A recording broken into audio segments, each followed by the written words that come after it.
outra paciente, uma paciente que tem em torno aí de uns 60 anos, saiu de uma sessão de tratamento com a minha esposa, foi numa consulta de rotina com o médico, levou alguns exames que ela solicitou, teve Covid recente, 1 ou 2 meses talvez, e aí o médico achou um exame lá chamado dímero D, ou D-dímero, que estava em torno de 2.000. Ele logo falou com a paciente, não sei a forma que ele falou, se foi um pouco mais detalhado, mas não vem ao caso, que eu quero mandar para vocês a mensagem. Ele falou assim: procura uma emergência, né, que você pode estar tendo trombose, porque o seu dímero aumentou. E aí ela ligou para minha esposa para ver se eu podia consultá-la, né, porque eu sou angiologista, cirurgião vascular. E aí ela foi no meu consultório, chegou lá um pouco apreensiva: doutor, eu realmente estou tendo uma trombose. E aí, pessoal, o que eu queria levar de mensagem, né? Porque o que eu queria trazer de mensagem para vocês com essa paciente?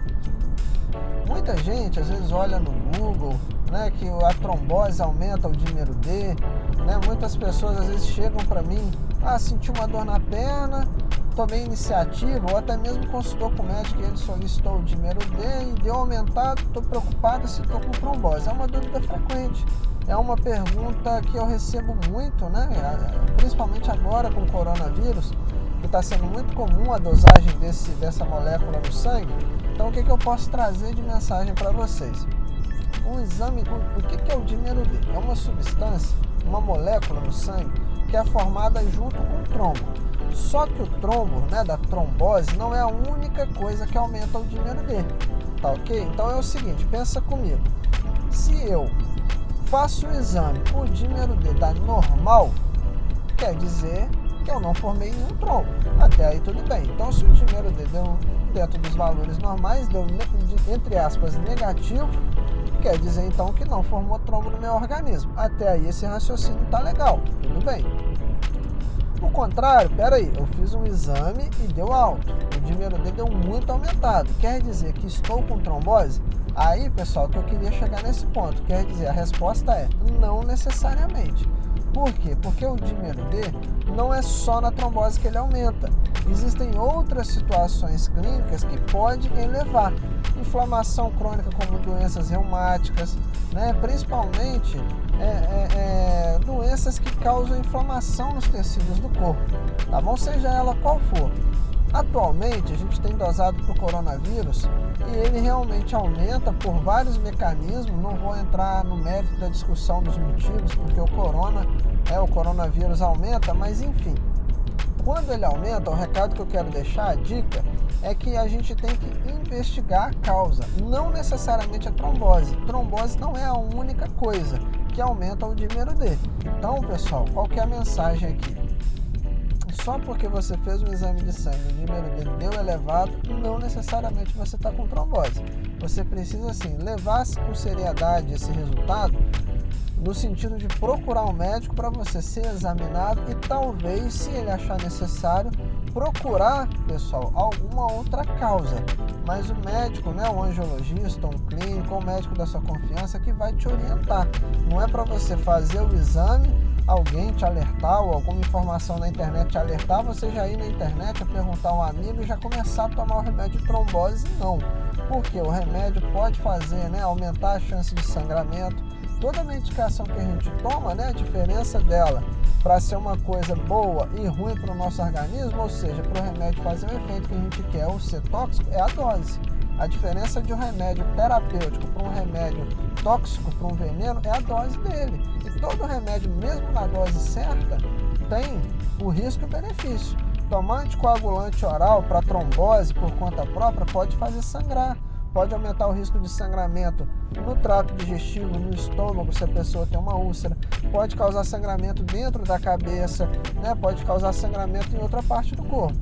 Então eu queria compartilhar, pessoal, essa paciente, o que aconteceu com ela, que ela fez um exame de sangue que deu dímero D alto, 2.000, se eu não me engano, foi o caso dela, e ela chegou muito apreensiva com trombose.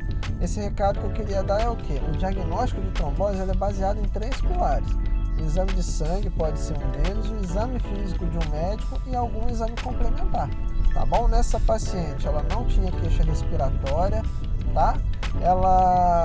a gente atendeu ela, orientamos, repetimos o exame, foi feito um Doppler nela, certificamos que não tinha nada de trombose, e é uma paciente que tem uma doença reumática, uma doença chamada lúpus eritematoso sistêmico, tá bom? Então, no final das contas, após um Doppler da circulação e após um exame da respiração, uma angiotomografia do pulmão, nós repetimos os exames dos marcadores inflamatórios de sangue e chegamos ao diagnóstico que essa paciente estava reativando o lúpus dela, tá bom? Então, muitas vezes, a elevação do dedímero pode não ser trombose, como também pode ser. E ele, nos parâmetros baixos, geralmente a gente pode afirmar com mais certeza, né, que a pessoa não está tendo uma trombose. Existe uma situação também, pessoal, que é o erro de laboratório. O dímero pode dar baixo, mas o laboratório errou. Isso também é possível. Mas se não está formando dímero D no sangue, não tem formação de trombo. As duas substâncias se formam juntas. O trombo e o dímero andam juntos no corpo. Só que eu consigo dosar o dímero e não consigo dosar no sangue trombo. Tá bom? Então, os valores de dímero baixo, eu posso afirmar com um pouco mais de certeza, considerando que não foi erro de laboratório, que essa pessoa não tem trombose, tá? Assim como eu não consigo, né, afirmar que o dímero elevado, necessariamente essa pessoa tem trombose. Porque, como esse exemplo dessa paciente, o lúpus aumenta o dímero D, né? Coronavírus aumenta dímero D e várias outras situações. Então, nada de sair procurando no Google, dica de amigo, começar a tomar anticoagulante porque o dímero deu alto, porque o pilar do diagnóstico da trombose é o exame de sangue, um exame de imagem que o médico julgar necessário, principalmente a consulta com o profissional, para te orientar, inclusive para te medicar se for necessário, tá bom? E aí, pessoal, a última situação, né, que eu gostaria de compartilhar com vocês é a seguinte. Outra paciente que eu atendi essa semana foi uma paciente de 28 a 30 anos, casada, já tem um filho e quer ter o segundo filho. E o que foi de legal nessa paciente? De legal entre aspas, né? De válido que eu posso trazer para vocês aqui, de conhecimento, de troca de experiência para vocês aprenderem. Da primeira gestação, que o primeiro filho dela tem em torno de 4 ou 5 anos, se eu não me engano, é pequeno ainda, ela agora está querendo ter o segundo filho, ela teve 3 ou 4 abortos, se eu não me engano, foram 3 abortos entre uma gestação e outra. E aí, pessoal, qual foi a primeira coisa que eu posso compartilhar aqui para vocês? Mulheres que têm aborto de repetição, é muito importante consultar com um angiologista ou com um hematologista, porque existem algumas condições clínicas, né, para quem já ouviu falar de trombofilia, né, síndrome do anticorpo antifosfolipídio e outras trombofilias, aonde o abortamento, aonde a mulher tem aborto é muito comum. E aí, pessoal, fazendo uma consulta comigo e com a hematologista, nós chegamos ao diagnóstico de trombofilia para essa paciente, tá bom? Então, a paciente jovem, né, 28 ou 30 anos, entre a primeira e a segunda gestação, ela teve 3 abortos. O primeiro nenenzinho nasceu bem, está saudável, não teve problema na gestação nem no parto, nem nada durante o intercurso, e agora na segunda tentativa ela teve 3 abortos. E aí, vamos falar um pouco sobre trombofilia. Trombofilia é o seguinte, é uma doença genética onde a mulher nasce com alterações nos genes que já codifica, né, essa doença desde o nascimento. Só que ela pode se expressar ou não.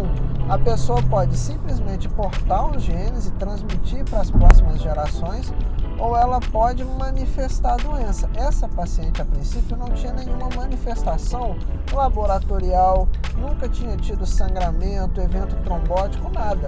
Nós chegamos a esse diagnóstico através dos 3 abortos que ela teve, tá bom? Mas tem pessoas, então, que em algum momento da vida pode ter trombose, pode ter sangramento excessivo. O que é a trombofilia? As nossas células, né, que portam esses genes alterados, elas não fabricam de forma adequada os fatores que fazem a coagulação do sangue. A coagulação do sangue é como se ela fosse uma coisa orquestrada. Um fator ativa outro fator, que ativa outro em cascata. É uma reação em cascata, por isso que a gente chama de cascata da coagulação. Então, quando a gente se machuca, quando a gente faz um corte, né, que expõe os tecidos ali, algumas células do nosso corpo deflagram, né, algumas moléculas e células do corpo deflagram a cascata inflamatória, que vai ativar, né, várias moléculas e outras células para poder coagular aquele sangue, fazer um tampão para a gente não perder sangue. E aí quem tem trombofilia, existem várias trombofilias, porque existem vários fatores dessa cascata que podem estar alterados. Quem tem trombofilia tem distúrbio na cascata de coagulação. A pessoa não forma trombo de forma adequada. Isso eu quero dizer o quê? Tanto para muito quanto para pouco. Então a pessoa pode ter distúrbios tanto de formação de trombo excessivo, que seria uma predisposição a eventos trombóticos, né? Pode ter trombose de repetição, como ela pode ter também um distúrbio da cascata para baixo, ou seja, ela não coagula, ela sangra com frequência, tem manifestações de sangramento espontâneo, tá bom? Então é isso que eu gostaria de compartilhar com vocês. A trombofilia, né, uma doença que tem várias facetas, vamos dizer assim, tem vários tipos de trombofilia, é uma doença que já vem na nossa carga genética, né, já vem os nossos genes alterados, que ela pode se manifestar ou não. Ela pode se manifestar através de trombose de repetição, através de sangramentos inexplicáveis, né, a pessoa que menstrua demais, além do normal e com frequência, né, deu uma trombose, uma pessoa jovem, e já teve outra, 2, 3 tromboses numa paciente muito jovem, e ela pode se manifestar também como aborto de repetição, tá bom?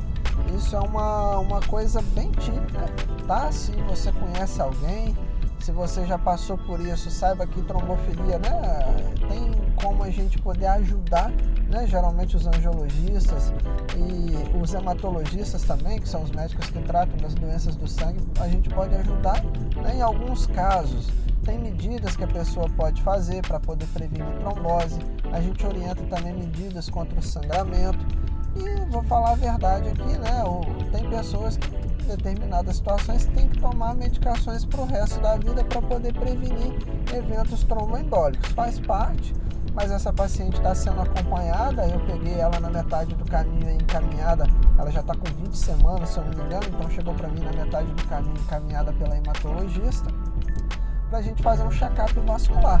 Felizmente ela não tem nenhum distúrbio de circulação, ela não teve nenhum histórico de trombose também durante a vida, e aí por opção da hematologista e minha, nós traçamos uma conduta para ela ter uma gestação tranquila, sem nenhum problema durante a gestação.